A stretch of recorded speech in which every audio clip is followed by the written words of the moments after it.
வணக்க மக்களே எல்லாம் சும்மா இருக்கையில் இந்த வீடியோவில் என்ன பார்த்துட்டு இருக்கோன்னு பார்த்தீங்கன்னா நீங்கள் கூட நினைக்கலாம் என்னடா இவ அடிக்கடி ஊர்களுக்காக போய் இப்படி எடுத்து போடுறதால நினைக்கலாம். என்ன பண்ணால் என் குடும்பமும் பெருசு, எங்கள் வீட்டில் அவள் குடும்பமும் பெருசு, போகிற விசேஷங்களுக்கு போய் தானே ஆகணும், எல்லா கட்டத்துக்கும் போகணுங்கும் போது நம்ம போய் தான் ஆகண்டியிருக்கோம். அதனால் ஊருக்கு போயிருக்கோம் பார்த்துக்கோங்க.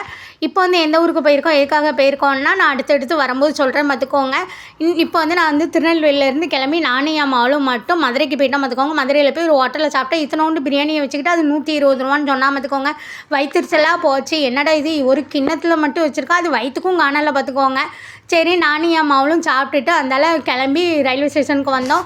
ரயில்வே ஸ்டேஷனில் வந்து பார்த்திங்கன்னா டிக்கெட் எடுத்துகிட்டு வெயிட் பண்ணோம். இந்த ட்ரெயினில் தான் ஏறி உட்காந்துருக்கோம். அதுக்கப்புறம் வந்து பார்த்திங்கன்னா இவங்க எல்லாருமே வரேன்னு சொல்லியிருந்தாவும் இவங்க எல்லாருக்கும் சேர்த்து தான் டிக்கெட் எடுத்துகிட்டு வெயிட் பண்ணிகிட்டு இருந்தேன். இவங்க எல்லாருமே மதுரையில் தான் இருக்காங்க. அதனால கிளம்பி வந்தாக பார்த்துக்கோங்க.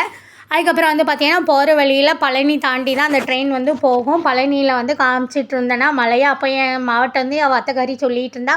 இப்போ இருந்தால் பார்த்திங்களா அது எங்கள் வீட்டில் அவளுக்கு வந்து சித்திமா பார்த்துக்கோங்க. அவள் வந்து சொல்லிகிட்டு இருந்தா, பாப்பா நீ திருச்செந்தூருக்கு அடிக்கடி போவேன், இப்போ வந்து வரும்போது திருப்பரங்குன்றம் பார்த்துருப்பேன், இப்போ பழனி பார்த்தாச்சு, 6 படை வீட்டில் 3 வீடை பார்த்தாச்சு பற்றியா அப்படின்னா ஆமாத்தே அப்படின்ட்டு இருந்தா. அதுக்கப்புறம் வந்து நைட்டு வந்து ஆனமலைக்கு வந்தோம் பார்த்துக்கோங்க. ஆனமலையில் தான் ஃபங்க்ஷன். என்ன ஃபங்க்ஷன் அடுத்த வீடியோவில் சொல்கிறேன்.